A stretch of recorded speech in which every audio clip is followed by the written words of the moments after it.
बोलिए। Dear friends, आज आप लोगों को कक्षा 9वीं के विज्ञान में जो उसका फर्स्ट पार्ट फिजिक्स है, फिजिक्स में टोटल आज आप लोगों को उसका बेसिक जो पहला चैप्टर होगा उसके बेसिक पे बात किया जाएगा, उसके कुछ टॉपिक्स पे बात किया जाएगा। पहला चैप्टर है मोशन। मोशन यानी गति। यानी गति क्या होती है? जब आप चलते हैं वो गति है, ठीक है। साइकिल चलाते हैं गति करते हैं, किसी चीज पर बैठ कर जाते हैं तो गति करते हुए जाता है। तो आप समझ रहे होंगे गति क्या है। आपको आज समझाएंगे कहाँ किस प्रकार की आप गति करते हैं। तो गति क्या होती है? जब कोई वस्तु समय के साथ अपनी स्थिति में क्या करता है, बदलाव लाता है, परिवर्तन लाता है। समय के साथ ही आप जाते हो, नहीं कि जब मर्जी तब उठ के कहीं चल देते हो, नहीं ना। जब आपको आवश्यकता पड़ती है तभी तो जाते हो, यानी समय के साथ आप परिवर्तन लाते हो। तो जब कोई वस्तु समय के साथ अपनी स्थिति में बदलाव लाता है वो क्या कहलाता है? गति कहलाता है, जिसको इंग्लिश में आप कह सकते हो मोशन। आज हम पढ़ेंगे, फिर उसके आगे समझ में आया हो नहीं आया फिर एक बार और जान लीजिए। जब कोई वस्तु समय के साथ अपनी स्थिति में क्या करता है, बदलाव या परिवर्तन लाता है, वो गति कहलाता है। आज जो होगा आप लोगों को एक और उसकी गति के प्रकार, टाइप्स ऑफ मोशन, यानी गति कितने प्रकार के होते हैं, आज इसके बारे में बताएंगे आप लोगों को। गति जो है निम्नलिखित प्रकार के होते हैं, बट आपको क्लास 9वीं लेवल तक आपको 3 ही प्रकार के पढ़ना है, इसलिए आप गति आपको 3 ही प्रकार की पढ़ाएंगे हम। तो पहला जो गति है सरल रेखीय। सरल रेखीय यानी सीधा रेखा पे गति करेगा वो, इसी को रेखीय गति बोला जाता है, जिसमें कई तरह के लीनियर मोशन होता है, ठीक है। दूसरा जो है वृत्तीय गति है, जिसका जो वृत्त के जैसे गोला वगैरह हो गया ना, उसके ऊपर एक ही पे गति करना, वो क्या हो गया? वृत्तीय गति हो गया। दोलन गति क्या होता है? तो किसी स्थिर बिंदु से आगे पीछे झूला झूलना, जैसे बचपन में आप लोग खेले है ना, याद आई नहीं याद आई? ऐसे खेले हैं बचपन में, झूला ऐसे धक्का देते थे पीछे से, ऊंचा तक ज्यादा फिर छोड़ते थे, ठीक है। तो खेल के चेक कर लीजिए ना, खेले हैं तो फिर हम चलिए। तब यहाँ पे आप समझ गए हैं कि गति क्या है, गति किसे कहते हैं, पढ़ा दिया हूँ, फिर आपको बताऊंगा मैं सरल रेखीय गति क्या होता है। तो जब कोई वस्तु, दुनिया की कोई वस्तु उठा लाइए, अगर वो सीधी रास्ते पे, सीधी मार्ग में गति कर रहा है, वो क्या कहलाएगा? सरल रेखीय गति कहलाएगा। यहाँ बता सकते हैं, जब कोई वस्तु सीधी मार्ग पे गति करता है उसे सरल रेखीय गति कहते हैं। जब कोई वस्तु सीधी मार्ग में गति करता है उसे क्या कहते हैं? सरल रेखीय गति कहते हैं। उदाहरण के लिए आप समझ सकते हो, ऊपर से गिरती हुई वजन वाली वस्तु, मान के चलिए कोई वस्तु अगर ऊपर से गिरा रहा है, उसमें वजन है, आप ही उठा फेंक दिया जाए, मान के चलिए, बात छोड़ दीजिए, आप ही को ऊपर रखा जाए, ऊपर से छोड़ा जाए, तो आप कौन सा गति करेंगे? पहले बताइए, सोच के देखिए। नहीं सोच के देखिए, सोच लिया, तो वही उसी प्रकार से ऊपर से गिरेंगे तो कौन सी गति होगी? सरल रेखीय गति होगी। यानी ऊपर से गिरती वस्तु, या सीधे ट्रेन की पटरी पर ट्रेन की गति, या आप सीधे रोड पे चल रहे हो उस पे भी आप कौन सी गति करोगे? सरल रेखीय गति करोगे। मैं आशा करता हूँ ये आपको समझ में आया होगा। अब आइए वृत्तीय गति के बारे में पढ़ते हैं। वृत्तीय गति क्या है? तो वृत्तीय गति, आप गोल गोल खेले है ना, गोला वाला कोई खेल वगैरह खेले होंगे, ये पहले बम्बे से चिट्ठियां लोग पढ़ाया वाला करते थे, खिलाया वाला करते थे ना, ऐसे गोला गोल गोल गोल घूमते थे। यानी कह सकते हैं जब कोई वस्तु वृत्त की परिधि पर या वृत्तीय मार्ग पर गति करता है, जब कोई वस्तु वृत्तीय मार्ग पर गति करता है, यानी जो मार्ग टेढ़ा होगा, देखिएगा जो रेस लगता है ना, जैसे कहीं देखिएगा 4 सेंटीमीटर की रेस हो गई तो गोला में लगता है ऐसे, तो बच्चा कौन सी गति किया भाई? वहां पे वृत्तीय गति किया। चल तो रहा है लेकिन ये पता नहीं है उसमें से कौन सी गति कर रहा है, ये इसी के बारे में लोग पता करना है। तो जब कोई वस्तु वृत्तीय मार्ग पे गति करता है या वक्र मार्ग पर गति करता है उसे क्या कहते हैं? वृत्तीय गति कहते हैं या सर्कुलर मोशन कहते हैं, ठीक है। जैसे इसमें समझिए क्या, तो घड़ी की जो सुई वाला नोक है वो कौन सी गति करता है? सुई की नोक वो वृत्तीय गति करता है। आपको जैसे समझ में आ गया होगा, वृत्तीय गति ही करेगा वो, ठीक है।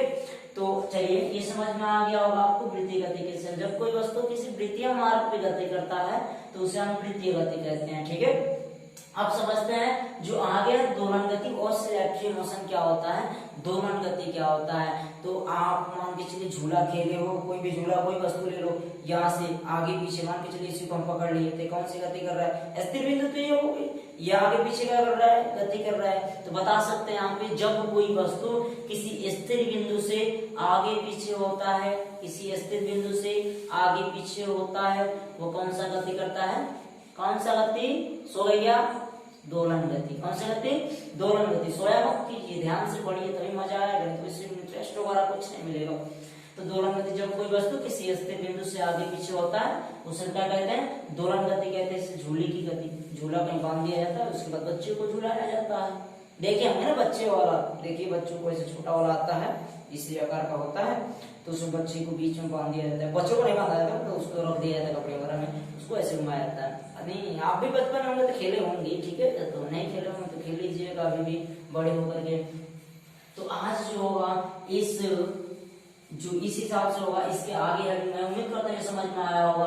आपको देखिए बंदूक से जो गोली निकलेगी, आप पूछा जाए भाई बंदूक से मैंने आपको गोली मारा, कौन सी गति है, तो आप कहोगे यार ये कौन सी गति है, पता नहीं सर कौन सी गति तो कर रहा है, पता नहीं कौन सी गति है। तो वहां पे वो सरल रेखा सीधा जाएगा, टेढ़ा वाला तो जाएगा नहीं, टेढ़ा वाला हो तो किसी गोली मार दे तो कहीं लग जाती, ठीक है, तो वैसा नहीं, वो सीधा चलेगा, टेढ़ा वगैरह नहीं चलेगा। अब वृत्तीय गति आप समझ ही गए हो, वृत्तीय मार्ग में गति करेंगे वृत्तीय गति होगा, और दोलन गति आप समझ गए हो। आपको ही पकड़ के ऐसा लटका दे कुछ देर के लिए, ऐसे घुमा दे, तो वो कौन सी गति करेगा, वहां पे दोलन गति करेगा, ठीक है। तो ये उम्मीद है कि ये आपको समझ में आया होगा। इसके आगे की जो होगा उस हिसाब से करेंगे, आगे की जो प्रोसेस होंगे, ठीक है होगा। अगली हेडिंग्स जो है आप लोगों का सदिश राशियां, अदिश राशियां और सदिश और अदिश राशियों में अंतर and difference between vector and scalar quantities जो होगा ये क्या है। तो आप सदिश राशि के आप किसी दिशा में कभी चले जाते हो, कोई वस्तु देखते हो जिसमें दिशा भी होता है और परिमाण दोनों होता है, और कुछ देखते हो इसमें दिशा नहीं होता परंतु सिर्फ परिमाण होता है, ठीक है। किसी चीज कोई वस्तु ऐसी देखोगे जिसमें क्या होगा, मतलब दिशा की कोई जरूरत नहीं है, इसमें सिर्फ परिमाण की आवश्यकता होती है। तो आइए इसके बारे में पूरा डिटेल्स पढ़ते हैं, ठीक है। तो आपका जो सदिश राशियां, सदिश राशि वेक्टर क्वांटिटी सदिश राशि क्या है, यहाँ सदिश राशियों में आप बता सकते हैं वे राशि जिसमें दिशा और परिमाण दोनों की आवश्यकता होती है। परिमाण यानी संख्यात्मक मान होता है, ठीक है। तो वे राशि जिसमें दिशा और परिमाण दोनों की आवश्यकता होती है, ठीक है। वीडियो देख रहा है तो नोट्स जरूर बनाइए, उसको लेकर के साथ साथ चलेंगे तब वही मजा आएगा। हमें भी लाइक कमेंट शेयर सब्सक्राइब वगैरह सब कीजिए, ठीक है। तो अगला जो है आप लोग का वेक्टर क्वांटिटी जो है क्या है, वे राशि जिसमें दिशा और परिमाण दोनों की आवश्यकता होती है। वे राशि जिसमें दिशा और परिमाण दोनों की आवश्यकता होती है उसे क्या कहते हैं, सदिश राशि कहते हैं। जैसे एग्जांपल से ले सकते हैं, एग्जांपल में क्या होगा, वेग, संवेग, विस्थापन, बल, त्वरण इत्यादि। वेग, संवेग, विस्थापन, बल, त्वरण इत्यादि, ये सब क्या है, सदिश राशि। जो भी राशियां हैं ये सदिश राशियां हैं। जो इसके बाद की अगली हेडिंग है वो आपकी अदिश राशि, स्केलर क्वांटिटीज। अदिश राशि किसे कहते हैं, अदिश राशि क्या है, तो इसमें बता सकते हैं वे राशि जिसमें परिमाण तो होता है परंतु दिशा नहीं होता है। ये पता नहीं किस दिशा में कब जाएगा। मान के चलिए वस्तु है, मान लो 1 kg की है, इसकी दिशा किधर से किस दिशा से लाए, कोई दिशा की आवश्यकता नहीं है। यहाँ बता सकते वे राशि जिसमें परिमाण तो होता है, वजन तो होता है, संख्यात्मक मान तो होता है, लेकिन क्या नहीं होता है, उसमें दिशा वगैरह की आवश्यकता नहीं होती है, उसे क्या कहते हैं, अदिश राशि कहते हैं। वे राशि जिसमें परिमाण होता है परंतु दिशा नहीं होता है उसे अदिश राशि कहते हैं। जैसे मैं आप देख सकते हैं दूरी तय करने के लिए किसी दिशा की जरूरत है ही नहीं। और मान चलिए आप हमेशा पूरी दिशा में थोड़ी जाते हो, कहीं भी चले जाओ, जिधर आपको जाना है उधर आप जा सकते हो, ठीक है। तो वे राशि जिसमें परिमाण होता है परंतु दिशा नहीं होता उसे क्या कहते हैं, अदिश राशि कहते हैं। जैसे मैं आपको सामने दिखाई दे रहा है, दूरी, चाव, द्रव्यमान, आयतन। आयतन समझ रहे हैं, नहीं आप जितना दूर बैठे हैं ना, जो जगह घेरे हैं, क्षेत्रफल लिए हुए हैं, उसी को आयतन बोला जाता है। कितना दूर बैठे हैं, उतना दूर बैठे वो आपका आयतन है। सेम वही है, जितना दूर बैठे हैं वो आपका आयतन है। जैसे मैं ये जो स्थान घेरा हुआ है वो आयतन है, ठीक है। समय इत्यादि, समय देखते हैं नहीं, दिशा पूर्व में बैठेंगे तभी हम समय देखेंगे, नहीं ना। अब इसमें दिशा कोई जरूरत है ही नहीं है यार। हाँ, यहाँ पे आप बेग कह रहे हो, बेग सही कैसे है, तो इसको मैं अगले वीडियो लेक्चर में डिटेल्स बताऊंगा। अगले वीडियो लेक्चर में इसका बताऊंगा कैसे कौन क्या है, ठीक है। तो वीडियो लेक्चर बने रहिए, लगातार आप कंटिन्यू देखते रहिए, ठीक है। फिर अगला है सदिश और अदिश राशि में अंतर। भाई अंतर ही बताना पड़ेगा, कौन कौन दुश्मन किसके रखा है, कौन क्या क्या किया है, difference between scalar and vector quantities. या इसके बारे में आइए देखते हैं, सदिश राशि और अदिश राशि में अंतर। तो दो कॉलम ऐसे कॉपी फाड़ नहीं बनाना है, वैसे सीधे लाइन खींच लेनी है स्केल वगैरह की सहायता से, ठीक है।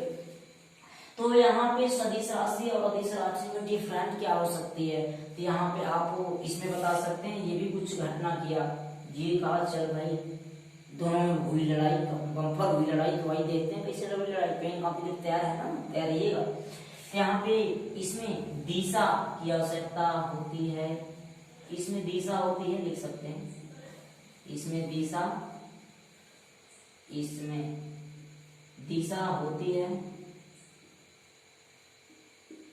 परंतु ये अदिश राशि का भाई मेरे लिए कोई दिशा नहीं है, मैं जिधर चाहूं उधर चला जाऊंगा, ठीक है। जिधर चाहूं, आप किस दिशा में बैठ के देख रहे हो पता है, किसी दिशा में जिधर मर्जी उधर बैठ के देख सकते हो यार, कोई दिक्कत नहीं है। फोन देख रहे हो ना, फोन में वीडियो देख रहे हो, मैं दिखाई देते हो तो आप कहीं देख सकते हो, ठीक है।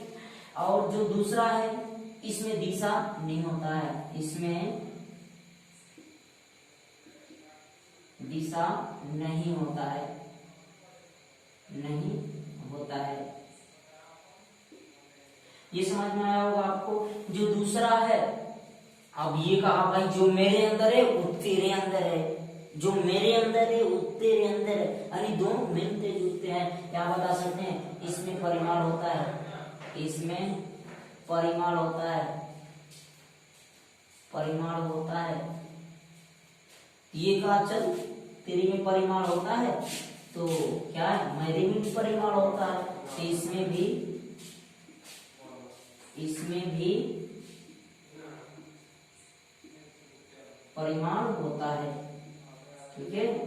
अब क्या कहा, ये कहा चल तेरे में होता है तो मेरे में भी है, चल कोई दिक्कत नहीं। अगली देख लेते हैं अगला डिफरेंस क्या हो सकता है।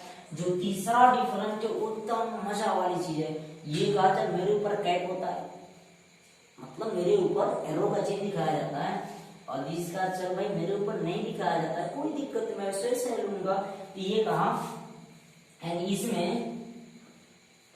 इसमें राशि के संकेत के ऊपर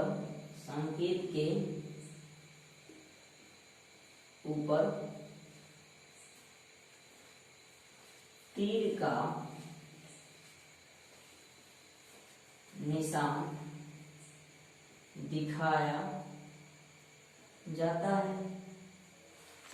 तीर समझ रहा ना, है ना, आप समझ रहे होंगे तीर का निशान कैसे होगा, तो तीर का निशान ऐसे होता है, ठीक है। तो इसमें राशि के संकेत के ऊपर तीर का निशान दिखाया जाता है, ठीक है। ऐसे कोई भी राशि मान के चलिए, कोई सदिश राशि वाले भी हो गए, आपका वेग हो गया, ये सदिश राशि है, त्वरण हो गया आपका सदिश राशि है, बल हो गया आपका सदिश राशि है, इसको बोलते हैं vector B, vector A, vector F, यानी सदिश भी, सदिश ए, सदिश एफ, कैपिटल एफ होता है ये, ठीक है। इसमें दोहराने की जरूरत नहीं है। चलिए यहाँ पे उम्मीद है कि समझ में आया होगा। इसमें जो होता है, इसमें राशि के संकेत के ऊपर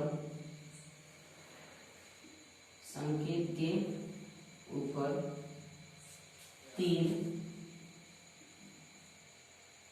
का निशान नहीं दिखाया जाता है, नहीं दिखाया जाता है।